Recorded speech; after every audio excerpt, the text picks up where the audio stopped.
Hello. അപ്പോൾ ഈ വണ്ടികളൊക്കെ കിടക്കുകയാണെന്ന് വിചാരിക്കും ഈ പുതിയ വീഡിയോയിൽ എന്തിട്ടാണോ ഇത്ര വണ്ടികളൊക്കെ കാണിക്കണമെന്നല്ലേ. പക്ഷേ വഴിയെ മനസ്സിലാവും കേട്ടോ ഇത് എന്തിൻ്റെ പരിപാടിയാണെന്നുള്ള കേസ്. അപ്പോൾ ഞാൻ അധികം സംസാരിക്കണമെന്നില്ല, കാരണം സംസാരിച്ച് അലമ്പാക്കണില്ല. ഇതിൽ കുറേ മന്ത്രി ജനീഷ് കുമാറും എല്ലാവരും ഉണ്ട്, അവർ സംസാരിക്കുന്നതൊക്കെ നമുക്ക് കേൾക്കാം. അപ്പോൾ ചെറിയ ഷോർട്ട് വീഡിയോസായിട്ട് എടുത്തുള്ളൂ, കാരണം എൻ്റെ ജോലിയുടെ ഭാഗമായിട്ടാണ് ഞാൻ പോയത്. അപ്പോൾ അതുകൊണ്ട് ഞാൻ സമയം കിട്ടുന്ന രീതിയിലാണ് വീഡിയോ എടുത്തത്. അപ്പോൾ എല്ലാവരും കണ്ട് സപ്പോർട്ട് ചെയ്യാം. അപ്പോൾ മന്ത്രിക്ക് നല്ലൊരു മെസ്സേജൊക്കെ കൊടുക്കുന്നുണ്ടാവില്ല, അതൊക്കെ കേൾക്കാം കേട്ടോ. അപ്പോൾ സ്കിപ്പ് ചെയ്യാണ്ട് എല്ലാ വീഡിയോയും കാണാം. ഓക്കെ, പരിപാടി എന്താണെന്ന് പറഞ്ഞില്ല അല്ലേ. ഇത് വേറെ ഒന്നല്ല, ഇത് മാതൃഭൂമിയും ചെമ്മണ്ണൂരും ചേർന്ന് 10ാം ക്ലാസ്സിൽ ഉന്നത വിജയം നേടിയ കുട്ടികളെ ആദരിക്കുന്ന പരിപാടി കേട്ടോ.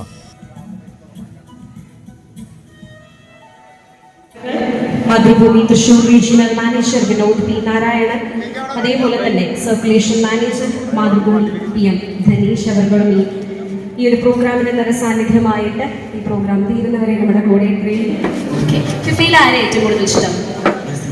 മെസ്സി. മെസ്സി ഫാൻസ് ഉണ്ടോ? കൈയടിച്ച Messi fans. Wonderful programme and this is for U.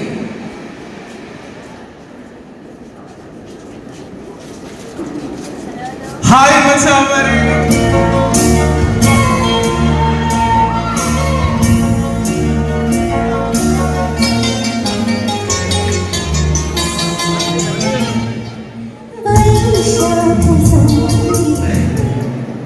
നിങ്ങൾ കൂടെ ഉണ്ടാവണം.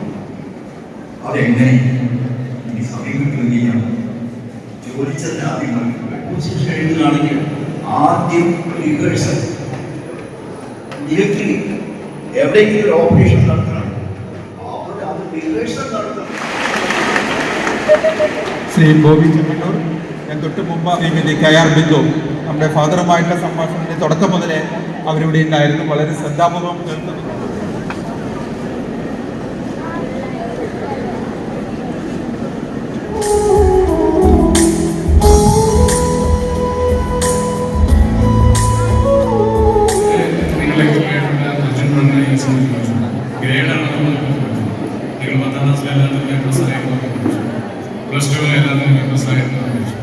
ഇവിടെ വളരെയേറെ വിദ്യാർത്ഥികൾ എല്ലാവർക്കും 10ാം ക്ലാസ്സിൽ മാത്രമല്ല, ഇന്നത്തെ സമൂഹത്തിന്റെ ചുറ്റുവട്ടം കാണുന്ന മറ്റ് പ്രവണതകളിലേക്ക് പോകാതിരിക്കുക എന്നുള്ളതാണ്. ഒരു വിഷയത്തിൽ പോലും പാസ്സായില്ലെങ്കിൽ കൂടി സ്വന്തം അമ്മയുടെ നെറുകം തലയ്ക്ക് ചുറ്റുക കൊണ്ടടിക്കുന്ന മാനസികാവസ്ഥയിലേക്ക് പോകുന്ന മക്കളെക്കാൾ എത്രയോ ഭേദമാണ് അല്പം പഠിക്കാൻ പുറകിൽ പോയാലും നല്ല മക്കളായി വളരുമെങ്കിൽ നമ്മുടെ കുട്ടികൾ എന്നുള്ള കാര്യമാണ് നമ്മൾ മാതാപിതാക്കൾ എപ്പോഴും ചിന്തിക്കേണ്ട ഏറ്റവും പ്രധാനപ്പെട്ട കാര്യം. പിന്നെ നമ്മുടെ തുടങ്ങി ബിസിനസ് തുടങ്ങി ഞാൻ ചെയ്യുന്നതൊന്നും ഒക്കെ പഠിച്ചുകൊണ്ട് മാത്രമല്ല, ഇതൊക്കെ പ്രാക്ടിക്കൽ നോളേജ്. എൻ്റെ മുദ്രാവാക്യം ഇതാണ്, do follow until you achieve. ഒന്ന് പറയാമോ?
കൊടുക്കാം.